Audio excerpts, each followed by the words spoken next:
Dia faly miona amintsika rehetra indray riavana tonga amin'ny fotoanany mana isanandro ho amintsika rehetra mandrakariva ny fahasoavan'ny Tompo.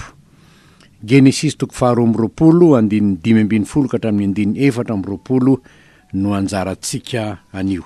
Genesisy 2:20 ka hatramin'ny 4:20.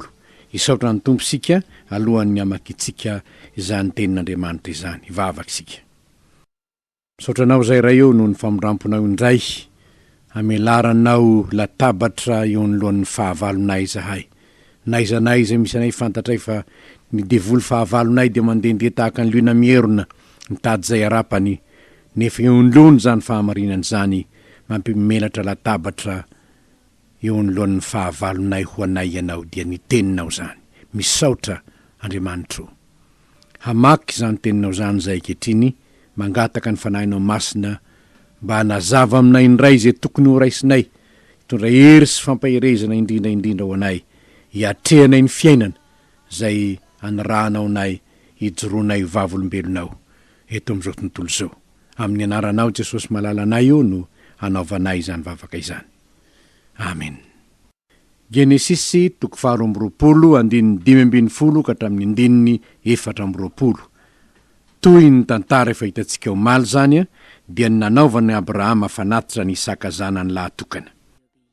20 dia niantso any Abrahama fanindroany tany an-danitra lay anjelin'i Jehovah ka nanao hoe, ny tenako no ny anianako Jehovah, satria nanao zany zavatra izany ianao, ka tsy niaro ny zanakao lahy lay lahatokanao, dia hitahy ianao tokoa aho, ary hahamaro dia hahamaro ny tananakao, ho tahaka ny kintany eny amin'ny lanitra sy ho tahaka ny fasika zay any amoron-dranomasina, ary ny taranakao hahazo ny vavahady ny fahavalonao, ary amin'ny taranakao no hitahina ny firenena rehetra ambonin'ny tany satria nanaiky ny teniko ianao.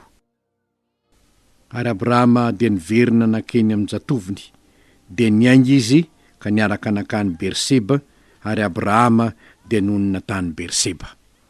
Ary rehefa afaka zany dia nisy nanambara tamin'ny Abrahama hoe, indro efa niteraka zazalako Milka tamin'ny naora rahalahinao, dia Oza lahy matony sy Boza lahy Evo ary Kemiola rainy Arama ary Kaseda sy Hazo sy Pildasy sy Jitlafa ary Betuela. Ary Betuela niteraka an Rebeka. Reo valio reo no nateraka Milka tamin'ny naora rahalahiny Abrahama.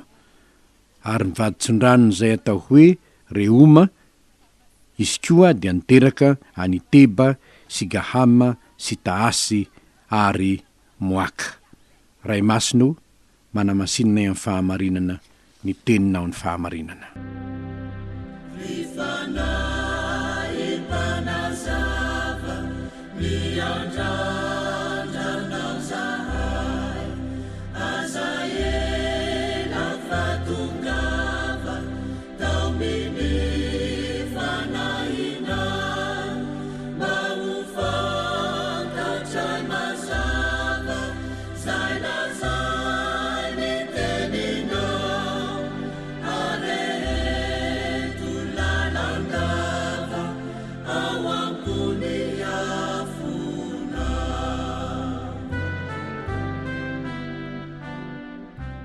Inandray ariavana ny fahamarinana zay hojerentsika amin'ny tenin'Andriamanitra vakitsika teo iny.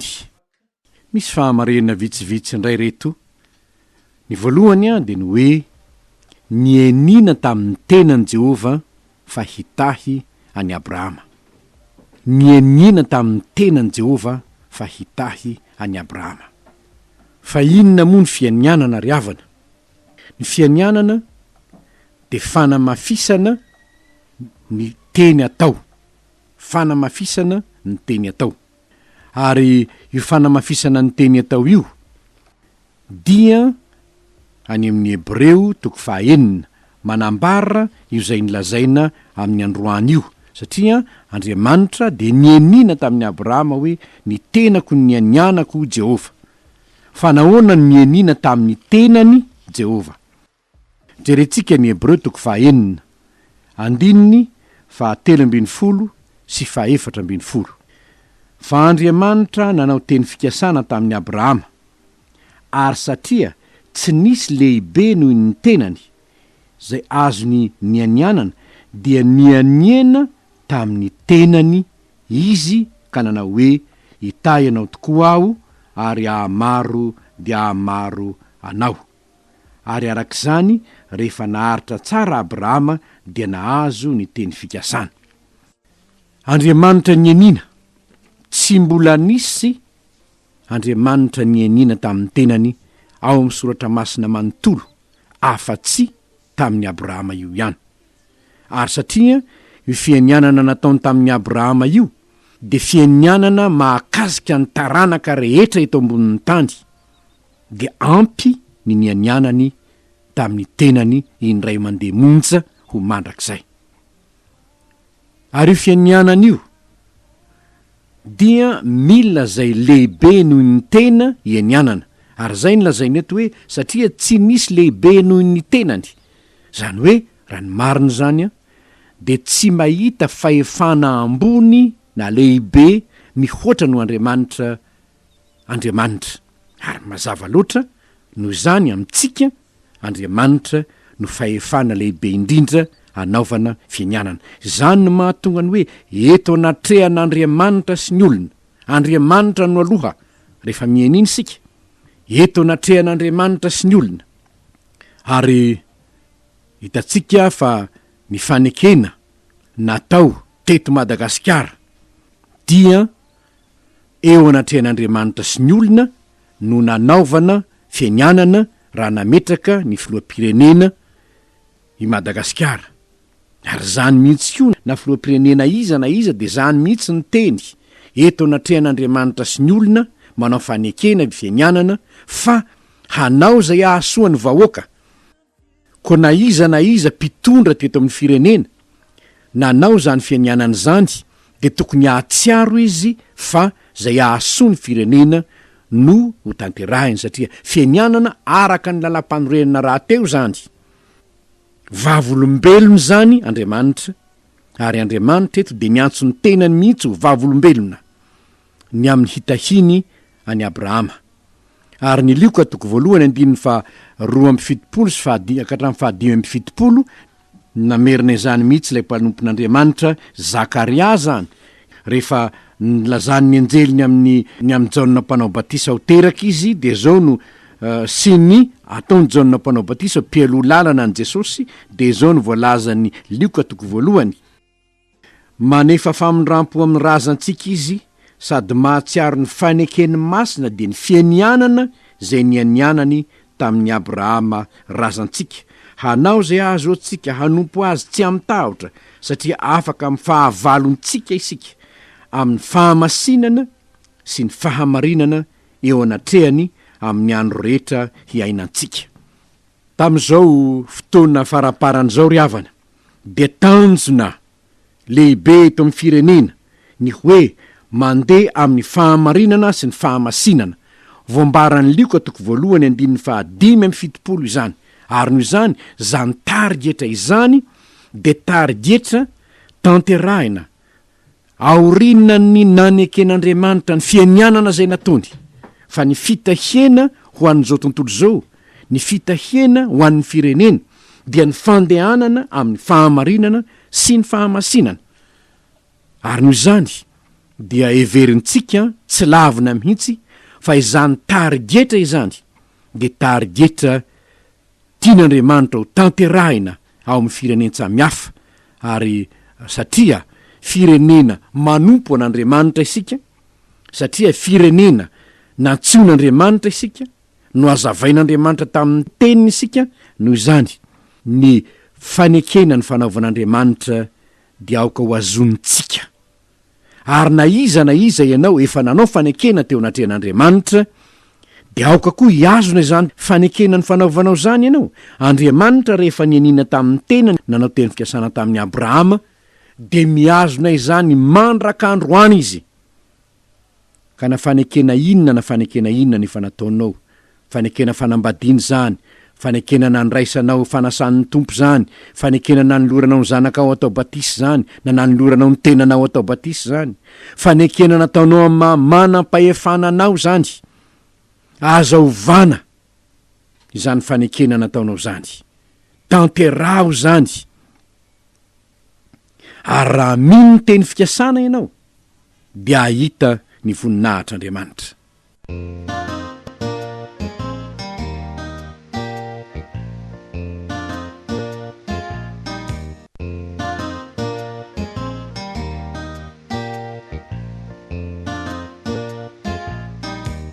Fa ny fahamarinana faharoa koa nefa dia ambaran'ny tompo ny antony nahatonga azy ny enina hitahy any Abrahama, dia satria nanaiky ny teniko ianao. Izay no antony fianianan'io, vokatry ny fanekena ny tenin'Andriamanitra. Fa inona moa zany fanekena ny tenin'Andriamanitra lazainy zany? Vonodinitsika omaly ny amin'ny nanoloran'ny zanany lahy tokany, le maminy fony indrindra, rehefa io no notakian'Andriamanitra. Efa hitatsika omaly zany, nafatony le zanany, nataony teo ambony altarany zanany, teo ambony kitainy zanany, noraisiny ny antsy. Ary nataony inona le antsy? Nanintsitra ny tanany hamono lay zanany izy, satria izany no notakian'Andriamanitra taminy. Teo am'izany tanany mitana antsy zany, no azon'ny ny tompo ny tanany, ka nitenenany hoe, ry Abrahama ô, aza manintsitra ny tananao amin'ny zazalahy, aza maninona azy akory zao ianao, fa hitako zao fa matahotra n'Andriamanitra tokoa ianao ka tsy narovanao tamitry ny lahy tokanao, dia ny tenako ny anianako, fa hitahy ianao aho. De hoy izy hoe ary amin'ny andininy 20, satria nanaiky ny teniko ianao. Mazava loatra ry havana, fa ny fitahian'Andriamanitra de miankina betsaka amin'ny fankatoavantsika ny teniny sy ny faneketsika ny toko zay meny. Misy olona mangataka fitahiana amin'Andriamanitra, misy condition napetrak'Andriamanitra nefa tao, dia ny fankatoavana ny teniny. Ko raha tsy tanteraka amintsika ny teny fikasana, de izao no antony tsy nandray ny andraikitra sika isika hanatanteraka zay andraikitra ny menantsika. Raha mampanaten'Andriamanitra fa hanome fiadanana ho an'izao tontolo zao, iza moa no ampiasainy am'izany? Olombelona ihany ine no ampiasainy am'izany, fa manaiky ho ampiasainy ve sika ka hanaraka ny teniny? Raha manaiky isika de ho tanterahiny ny teniny, satria nanaiky ny teniko ianao. De nde ho jerentsika ange reo fitahiana no lazain'Andriamanitra hataony amin'ny Abrahama, satria nanaiky ny tenin'Andriamanitra izy. Reto avy reo fitahiana reo. Hoy izy hoe, 17, dia hitahy anao tokoa aho, ary hahamaro dia hahamaro ny taranakao, ho tahaky ny kintany eny amin'ny lanitra, sy ho tahaky ny fasika zay ny amoron-dranomasina. Ho maro anaka i Abrahama. I Abrahama zay io zanany lahy tokana io no endohany zany taranaky zany. Io zanakao lahy tokana nafonao io, avy amin'io zanaka lahy tokanao io, de ho maro ny taranakao. Na dia 2 taona lasa azy zay no nilazana hoe Jehovah Tompo mihitsy no nilaza hoe valiny tsy fahafantaranao ny andro namanginanao, de maro no ringana amin'ny lela-tsabatra ny jiosy. 9 tapitrisany maty tamin'ny andron'ny Hitler, no génocide tany Allemagne, nefa tsy lany taranaka i Abrahama. Anankiraiky io anana ady ny taranaky Abrahama. Zao nefa ny voalaza eto hoe hahazo ny vavahady ny fahavalony ny taranaky Abrahama. Fahavalon'ny Israely hoe, betsaka ny fahavalo efa nazo ny Israely.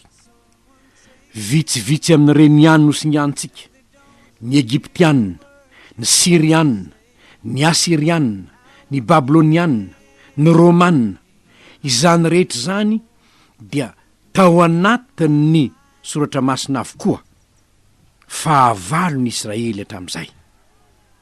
Izao nefa ny zavatra hitantsika, na dia marina aza fa tena nijaly ny zanak'Israely tamin'ireny rehetrareny, tafavoakany vavahadiny reny fahavalony reny foana izy. Andriamanitra manko manatanteraka ny teny fikasana. Maharitra ela ny fidiriny any amin'ny fahababoana, fa tonga ihany Andriamanitra manafaka azy. Ary ny fomba anafahany azy zava mahagaga. Jerentsika nge ny Exodosy 4:20 hoe, raha nanafaka azy, nanala azy tamin'ny vavahadiny fahavalony izy, dia nanafahany azy tany Egipta. Zao ny voalaza ny 4:20 amin'ny Genesisy 4:20. Jehovah iady ho anareo, fa ianareo kosa angina. Fa inona ny nisy tamin'io? Manentsika azy avy aoriana, miaramila ny Egyptianina. Te amerina azy ho any Egipta, ho andevoziny any Egipta indray. Andriamanitra nefa nanala azy avy any amin'ny tany Egipta, ary nanolona ny ranomasina mena izy. Tsy nanana fiedina, tsy nanana ninninina intsony izy. Fa inona ny zavatra teo ampelantanany sisa, teny misesy ihany sisa ny teny aminy. Ahoana moa no azahoana miady amin'ireo Egyptianina feny miaramila, mirongo fiadina mahatahotra, mahatsiravina, ka lesy ny Farao tao Egipta rehetra netiny hanenjika ny Israely. Zao nefa ny tenin'Andriamanitra, Jehovah iady ho anareo, ianareo angina. De inona ny zavatra nitranga? Ho jerentsika ny 7:20. De nanenjika azy ny Egyptianina ka niditra nanaraka azy teo afovoan'ny ranomasina, dia ny soavalin'ny Farao rehetra sy ny kalesiny ary ny ampitainy soavaliny. Ary tamin'ny fiambenana maraina dia nijery ny tobon'ny Egyptianina tao amin'ny andro afo sy ny andro rahona Jehovah, ka nampifanaritaka ny tobon'ny Egyptianina. Ary nanala ny kodiany kalesiny izy, ka napahasarotra ny nandianany. De hoy ny Egyptianina, aoka handositra ny tavan'ny Israely isika, fa Jehovah no miady amin'ny Egyptianina ho anareo. Vaky vava ny Egyptianina, Jehovah no miady ho an'i Israely, andao tsika handositra. Zavatra anankiray izay nitranga ry havana, raha mijery ilay boky hoe Moïse ianareo, dia ilay filma hoe Moïse nijery ny nanafahany Jehovah ny zanak'Israely tany Egipta, rehefa tafaverina tany Egipta Farao, naneso azy ny vadiny, de tafatombona teo ambony fauteuil tsara tarehy misy azy izy, ary zao ny teniny, leur Dieu est Dieu. Tena Andriamanitra ny Andriamaniny, lay Andriamanitra ny enina hoe ny hahazo ny vavahadiny fahavalonao ny taranany. Zao ny teny fampanantenana ny men'ny Tompo amin'ny Exodosy 7:20, 2:20. Raha mihaino ny feon'ny Jehovah ianao, de ho fahavalony fahavalonao aho Jehovah, sady ho rafiny ny rafinao. Exodosy 3:20, 2:20. Tanteraka zany. Mangataka anao hamaky ny mpanjaka 2:7, manomboka amin'ny 4:4 ka hatramin'ny 5:30. Dia ahita ianao ny fomba ny edin'Andriamanitra tamin'ny miaramila ny Asiria, tonga nanao fairano an Jerosalema. Tsy nanana fiedina afa-tsy zao ihany Ezekia, vavaka sy fahatokinan'Andriamanitra. Tao amin'ny ray alina monja 5:20 alina sy ray hetsy, ny miaramila ny Asirianina naringany ny anjelin'i Jehovah.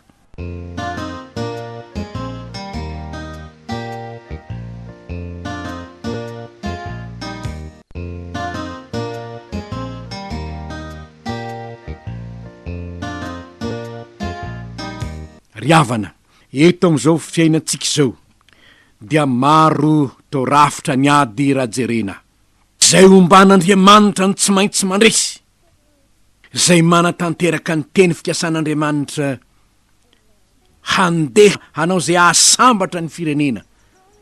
Zany ny programan'Andriamanitra, fa na iza manohitra ny programan'Andriamanitra, dia miditra ho fahavalon'Andriamanitra izy. Marina ry havana, fa eto am'izao tontolo izao, adiny maizina sy ny mazava ny eny eto hoe, ny mazava, handeha amin'ny mazava zahay, handeha amin'ny fahamarinany zahay, handeha amin'ny fahamasinany zahay. Izany ny tenin'ilay mazava no vakitsika teo zany tao amin'ny 1:1, handeha araka ny sitrapon'Andriamanitra izahay. Fa ny devoly fahavalonareo kosa hoy ny Tompo, mandehandeha tahaka ny liona mierina mitady zay arapany. Inona ny sitraky Satana? inona no hevitra satana eto amin'izao tontolo zao? Korontana neny azy e. Zany ny programany satana zany. Korontana ny programany. Tsy fakatiavana ny programany. Fialonana ny programany. Fisarana ny programany. Fa ny atao hoe diabolosy mpampisaraka neny dikany. Mpampifandrafo ny dikany. Ary motsy zany ve nefa nataony teto amin'izao tontolo zao? Mampifandrafy ny olona amin'Andriamanitra. Ka raha tokony ho nakatony tenin'Andriamanitra Adama fa izay hoe aza inananareo ny azo fivoan'ny sa, de hoy izy tamin'ny Eva hoe tenenin'Andriamanitra an'izany ianareo satria tsy tia nitovy aminy ianao ka de zany. De nalay-panahy Eva, de nihinana izy te hitovy amin'Andriamanitra manko. Havako, ny etaetantsika de i Madagasikara anjakan'ny fahamarinana. Ary iza io fahamarinana io? Jesosy Tompo io.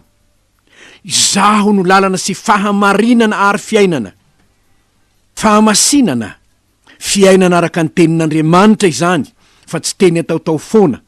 Ny mampalahelo de zao, maro amintsika no miteny zany. Raha maro amintsika no miteny zany nefa mbola hita ihany ny risoriso aty, ny fanararotana tsy, ny fanaovana ny tsirariny ary. De teniteny foana ne ny fahamarinana e.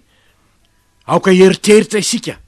Raha misy zavatra ataonao anoany, ianao mba hoe iaina amin'ny fahamarinana, zany ny targetra sika. Sika rehetra neny tsy maintsy miaina amin'izany e. Tsy olona ray na roa, fa isika rehetra ny tsy maintsy miaina amin'izany fahamarinana izany. Nefa ny fahamarinana tsy vitanao zany raha tsy miaraka amin'ny Tompo ianao. Satria lay fahavalon'ny fahamarinana dia ny demonia zany mahery lavitra no isika. Tsy amin'ny herina amin'ny fahatanjahana fa mifanahiky io Jehovah Tompony maro no azahoanareo mandresy. Ko raha tiatsika ny anjakan'ny fahamarinana, anjakan'ny fahamasinana eto amin'ny firenena, Kristy no ataovy mpanjaka amin'ny fiainanao aloha, amin'ny fiainako aloha. Lay mpanjaka ny mpanjaka no tsy maintsy manjaka amin'ny fiainako aloha, mandeha amin'ny fahamarinana aho. Aiza ve ry havana ka de sarotra ny fiaina amin'izao fotoana zao, de asondrotra be dehibe mihoatra noho ny teo aloha ny vidiny, satria zao de manao risoriso etsetra. Ny gazoaly navo no amidy hatrany amin'ny 20 000. Isika ihany ane zany mitady hoe iana amin'ny fahamarinana, kanefa isika ihany tsy mandeha amin'ny fahamarinana, isika ihany tsy mifankatia, isika ihany ndray ny mifamono. Havako, anjarany tsirairay avy no mandiny tena. Fa raha miaraka amin'ny Jehovah ianao, ho fahavalony fahavalonao aho Jehovah. Aoka Jehovah no hiady anao fa ianao angina. De ny dikan'izany angamba ho ny olona raha misy mpanao ratsy ve de avela amin'izao tsia. Voalaza ny soratra masina hoe raha ratsy no ataonao, matahora fa tsy entiny foana tsy akory ny sabatra. Anjarany tsirairay avy mandray ny andraikiny, araka ny tenin'ilay mpanjaka mpanjaka ao amin'ny soratra masina, de ho fahavalony fahavalonao aho ny Tompo, ary ho rafiny rafinao. Asa matahotra zay manentsika anao, raha miaraka amin'ny Tompo ianao, Jehovah no hiady anao. La Kristy mpanjaka ny mpanjaka zay mahalala ny marina no atsontsika hitsara eto Madagasikara. Izy no mpanjaka ny ty Madagasikara ety. Izy no aoka hanao ny sitrapony eto. Fangana ry mpanjaka ndray ny lovanao. Avy Jesosy Tompo manjaka eto amin'ny firenena ianao, mba ho tonga eto ny fiadanana. Ka na iza Tompo, mivavaka mihitsy zahay. Ianao Jesosy, ianao no idina. Fa anao Madagasikara, izany no vavaka ataotsika malagasy. Midina ianao, alamin'ny tany amin'ny herin'ny Andriamanitra anao. Ka na iza mitsangana ao fahavalonao, de ianao Jesosy mihitsy. Fianao no andresy azy. Ho antsika rehetra kosa, na iza isika mahatsiaro miaraka amin'ny Jesosy, aza matahotra fa ho fahavalony fahavalonao aho ny Tompo. Fa ny zavatra anankiray lehibe koriavana zao ny hoe ho fitahiana ny firenena rehetra ambonin'ny tany ny taranaky Abrahama. Izy io Jesosy io. Nahoana no fitahiana izy? Satria izy no manome fiainana mandrakizay. Fiainana mandrakizay no men'Andriamanitra atsika, ary eo amin'ny zanany zany fiainana zany. Jaona voalohany toko 5:1. Izao tontolo zao ve? Eny mety anan-karena mihoatra lavitra ny Rockefeller azy ianao. 70 taona na 80 taona ihany ane de fongan'io tsy mahazo mitondra na inona miala eto anao, tsarovo zany ry mpanan-karena ô. Ny arenan'ny tany tsy maintsy ilaozanao io, na inona imatimatesanao amin'izany ka mahatonga anao anao zay zavatra manohitra ny tenin'Andriamanitra mba hampanankarenanao. Malahelo ilaza aminao fa tsy maintsy ilaozanao io. Mety anio na raha ampitso ihany dia ilaozanao io. Voavy nandevona olona lehibe Angleterre, tsy maintsy nilaozany ny voninahiny, tsy maintsy nilaozany ny arenan'ny tany. So ihany fa ray mpiaro ny fivavahana kristianina zany mpanompon'Andriamanitra izany. Inona ny soa azon'ny olona na mahazo tontolo zao azy izy nefa veriny ainy. Hoentinao aizy io arena ahorinao io alatra ataonao io, hoentinao aizy io havako, hoentinao aizy io, hoentinao any an-danitra ve io, tsia mamatotra anao makany amin'ny helo io. Raha mitsy fahamarinana no azonao azy, fa matotongany aminao zao afatra zao, tianao ny tompo. Satria lay taranaky Abrahama ho fitahiana ny firenena rehetra, Jehovah Tompo dia fa maty ny solovonanao teo ambony hazo fijaliana mba hanolotra anao fiainana mandrakizay.